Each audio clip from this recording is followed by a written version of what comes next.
Hey y'all, Cecile here. Today I am live by myself for Playing with Possibilities. Ade and Christine are not available, so it is just me. It's been a while since I went live by myself, so if I get tongue tied or something, y'all cut me some slack, okay? All right. So, my name is Cecile Armstrong. I'm a Black woman. I'm an activist. Um, I my pronouns are she, her, hers, and I am coming to you live today from the land of the Kickitan, otherwise known as Newport News, Virginia. And so today, today, what I want to play with is the possibility of shifting the way we talk about our politics and the way we treat each other. And so before I dive in, I want to invite you to take a deep breath with me. And so you can sit up straight if you're sitting down. If you're laying down, just make sure your arms and legs are uncrossed. But if you wouldn't mind sitting up straight, have your head over your shoulders, shoulders over your hips. Don't want to be slouching. Don't want to arch your back. Just sit up straight. And if you can put your feet flat on the ground, go ahead and do that. And then relax your belly. Nobody's looking, so you can let it hang out. Drop your shoulders down from your ears. Check in with your jaw. Make sure you're not clenching your jaw. You can wiggle it out if you need to. And then take a deep breath in, letting your belly expand. And then exhale when you're ready. Whew. All right, let's do that one more time. Take a deep breath in. And then exhale and make some noise and wiggle your body. Just shake it all out. Okay, thank you for joining me for that. And so, like I said, I want to talk about playing with the possibility of changing the way we treat each other and talk about each other, the way we talk to each other, and maybe shifting our politics.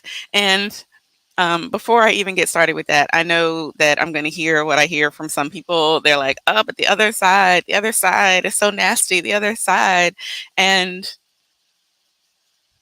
maybe the people that are opposite from you, the people who are in your life are nasty, but does that give you what am I trying to say? But does that mean that you need to be nasty right back? Is there a way that we can have this conversation without the nastiness, or without adding to the nastiness? Because one of the things that I know is that if you fight hate with hate, then hate wins. So how can we shift that? And I know I was reading about Governor DeSantis tricking those asylum seekers from Venezuela into getting on a plane, and then he flew them up to Martha's Vineyard, where he knows there were not the resources to handle that many unexpected people. They apparently the people who were working for Governor DeSantis lied that there were going to be resources, that there were going to be jobs, that their asylum process would be expedited. So these people were not illegal immigrants. They sought asylum, and they had received, hearing dates for when they were supposed to be places. And he basically flew them and dropped them off on an island. And then the people of Martha's Vineyard came together and found food and shelter, talked to the people to figure out what was going on. And then the governor sent in some National Guards people to get them off the island and onto an Air Force base where they could be cared for until they got to where their original destination was supposed to be. And when you hear things like that, it is so easy to just be angry and feel like you don't know what to do. And when it comes to talking about reproductive rights and you hear about people needing medical attention and then not being able to get it and their lives being put in danger, it is so easy to get angry and feel like there's nothing you can do. When you hear about the criminal quote unquote justice system, and I was reading about the one lady, I can't remember her name. I want to say it was Quinta, but I can't remember, who was raped as a teenager. I think she was 15 when she stabbed the guy who had been raping her, basically keeping her in bondage and raping her, and she stabbed him in his sleep. But then they accepted her self-defense plea, And then still the law is written in such a way that she still had to pay $150,000 to the family of the man who had kept her captive and raped her. Now, luckily, people came together and, donated to a GoFundMe so that she doesn't have to pay that money. Actually gave her more than what she needed, which was awesome. But when you hear about our laws being, that the judge said he didn't have any leeway with that was what he had to do, it can make you feel like there's nothing you can do. And then some people are going to go out there and they're going to march. Some people are going to run for office and, try to change it from within. Some people are going to, create nonprofit groups and try to fill in the gaps. But most of us are going to sit back and tweet and post on Facebook and complain without actually doing anything. And so, what I want to say to you is that even if you're not going to run for office, even if you're not going to start a nonprofit, even if you're not going to be out in the streets protesting, there are still things that you can do. And it starts with the people that you talk to, the people that you interact with. Um, every time you shift your behavior, the people around you have to shift theirs. I mean, if you have a pattern and you've been following a pattern, you've been in this rut for years and years, and then all of a sudden somebody does something different, then the people around you are going to be like, wait a minute, that's not our pattern. That's not what we do. What's going on? And they're going to have to shift the way they respond. And then if they don't stay in that mode, then every time you do something different, you're creating a new pattern. Even if it means something as simple as like not responding when somebody tries to provoke you. And so today I want to talk about a workshop that I have coming up. I believe it's next week. It starts on the 27th. Maybe it's 2 weeks. Anyway, it starts on the 27th, September 27th, and it runs through October the 4th. And before you say, oh my God, that's too much time, let me tell you, it's super, super simple. It's an audio workshop. So we have 2 Zoom sessions. The one is the kickoff so that you understand what to expect. And then the other one is at the end so you get to practice and ask your questions. All the awkward questions that you're afraid to ask your friends, that you don't know who to talk to about, you'll be able to ask them there. In between, there are 6 audio lessons that are like maybe 20 minutes a piece that you'll be able to listen to throughout the day whenever it's comfortable for you. And then in the group, you'll be able to post your questions and we'll have group discussions. And so as we're talking about this, what it's called is How to Talk to Your Racist Friends and Family, and there's a link in the post about this. Should be. Facebook one acted up, so I got to go back and double check on that one, but there should be a link.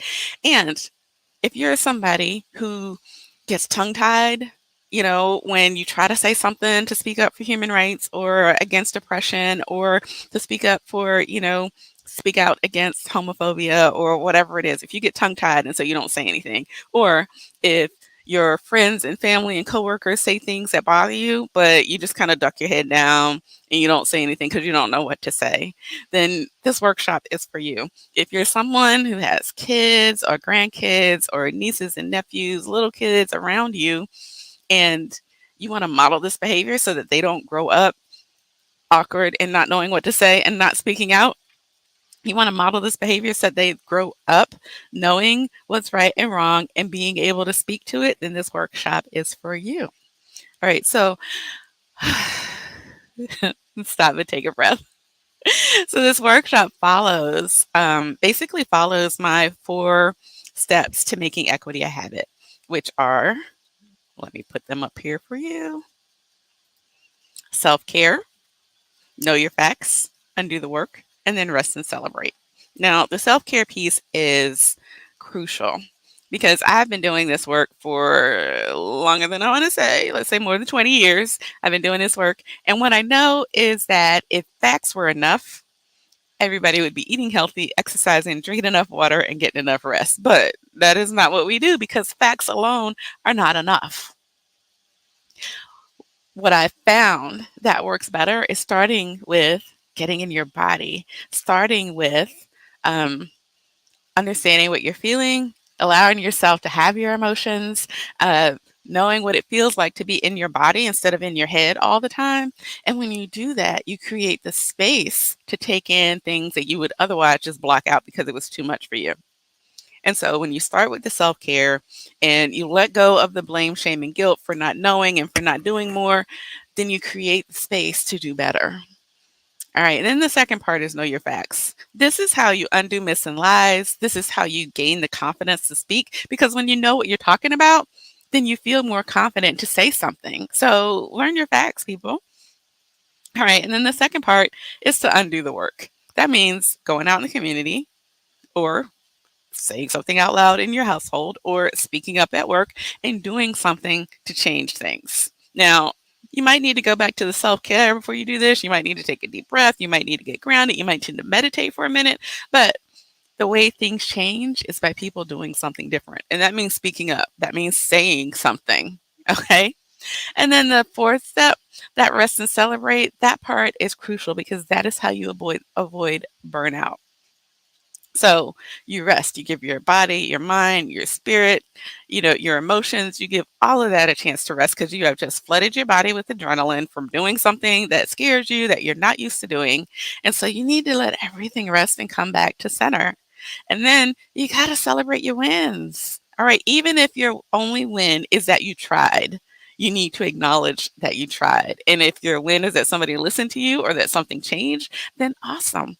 And then you start over again with the self care, getting back in your body, getting centered, getting grounded. And so repeating these four steps is how you make equity a habit. That's how you shift your mindset from, oh, I'm going to, save up my courage and then I'm going to do something this weekend, or I'm going to save up my courage and then I'm going to raise money and run for office. It doesn't have to be that big. It just has to be as simple as recognizing when something's not right, taking a breath, making sure you know your facts, and then saying something or doing something to shift things more towards equity and justice.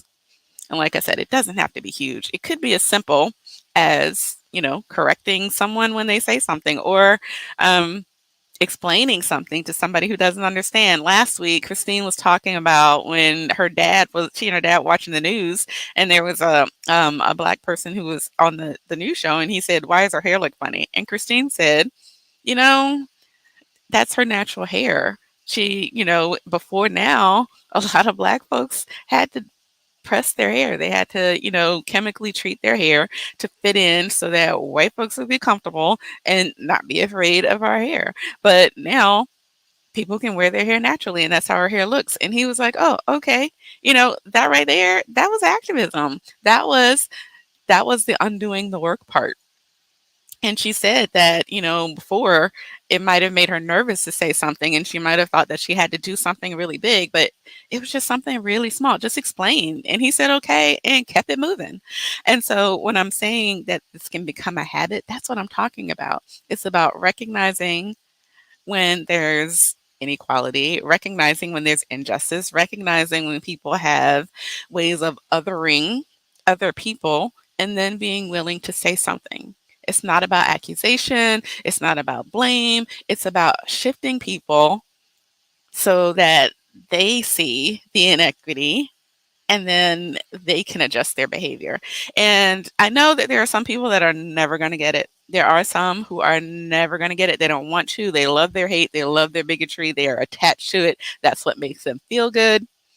And if that's the case, they are not the ones to speak to. Seriously. And so in this workshop, how to talk to your friends and family, I talk about how to decide, how to figure out if the people that you want to talk to are ones who are going to listen or not. And I also talk about how to decide how much energy or effort you want to put towards people like, who have those like very rigid ideas that they are stuck to. And so if you're wondering if the people around you are going to listen, we're going to talk about that in the class. Um, so the other thing about this class is, we're going to go through the 4 steps and we're going to break it down even smaller. And the other thing is that we're going to get very specific about the things that the people in your life say and do so that you know what kind of facts you need to address it. And so, you know, even if there's, a ton of people in the class and you all have different topics that are the hot button for the people in your life, you're still going to get the specific attention that you need to talk about the specific topic that throws off your family and your friends and your colleagues. And so, like I said, this is not about pointing fingers, it's not about placing blame. It's not about making other people feel bad. It is really about you getting in your body, knowing the facts so that you can feel confident to speak up, and then in a very loving and gentle way, just bringing it up. When they say something, you just say, if they say something, then it's about how the words you use and how you hold the space so the other person can hear you instead of being offended. And so this is what the workshop is about. And like I said, there are so many things that we feel like we can't control. We cannot control what the governors are doing. No one person can, well, no one regular person. There are some people with really big power that could probably do something, but no one regular person is going to make, Governor DeSantis stop disrespecting and dehumanizing people who are trying to seek asylum. No one person is going to be able to pass a law that codifies abortion as a medical procedure instead of demonizing it and demonizing the people who need that medical procedure. No one person is going to be able to um, balance the Supreme Court. However, every one of us has the power to shift the way the people in our space, in our homes, at our jobs, at our churches, the way the people in our space think and the way they behave. And I've seen this work over and over. I've done this for a few years now, and I use this process, and I've seen it work with so many people who, when I met them, they really had a lot of racist and sexist and homophobic and ableist ideas, and they didn't understand what I was talking about. But then they end up coming to a workshop with me, and at the end, they're like, "Oh my God, I did not realize that the things that I was saying to you really were racist. I didn't understand, but now that I've done this workshop, I get it." And so, if you're one of those people who already gets it, I want to teach you how to have those conversations so that the people around you, you can share this with the people around you and you can shift their thinking. And yes, it might seem small, but this is like dropping a pebble in a pond. So if you know how to talk to people who have these ideas and you know how to talk to them so that you can shift their thinking, then they're going to want to say things to other people. And so if there's, I don't know, 100 of us out there that are doing this, then we all talk to 10 different people, then that's what, 1,000 people? And then that 1,000 people go out and talk to 10 different people. That's 10,000 people. So this is like a pebble in a pond. So don't think that the individual conversations don't have an impact, because they do, and they multiply exponentially. So if you're someone who knows that justice is the right thing, who really wants equity, but you're usually just posting on social media, but you're not having real conversations, this workshop is for you. If you're someone who wants to do the right thing because you want to set an example for your kids and your grandkids, but you really don't know what to do and you're scared to say anything, then this workshop is for you. If you're someone who tries to say things, but you get tongue tied because you don't know exactly what to say, then this workshop is for you. And again, like I said, it's called How to Talk to Your Racist Friends and Family. I believe the link is in the description, but I know the Facebook link when I set it up got weird, so it might not be there. I will check after the live is over. But like I said, it's called How to Talk to Your Racist Friends and Family. It's set up as an audio workshop so that every day you get like a 20-minute audio lesson. You can listen whenever is good for you and then hop in the group and make your comments, ask your questions. We'll have 2 live Zoom sessions so that you'll be able to ask your questions. You will have a supportive space to practice what it is that you want to say to your friends, family, and colleagues so that you can get feedback on whether or not how people think how people think they'll respond. You'll be able to get that feedback. And like I said, this is like life-changing work, and I'm going to show you how to do it. So if you're wondering, how do I get my, you know, racist uncle to recognize that when he says specific things, that these things really are harmful and hurting people, I'm going to show you how to do it in a loving way. We're not pointing fingers, we're not blaming. All right. So I'm going to ask you to take another breath because I need to take one. So let's sit up straight, head over our shoulders, shoulders over our hips. Relax your tummy. Bring your shoulders down from your ears. Notice where your jaw is. And if it's tense, wiggle it out. And then close your eyes and take a deep breath. And exhale. And one more time. Take a deep breath in.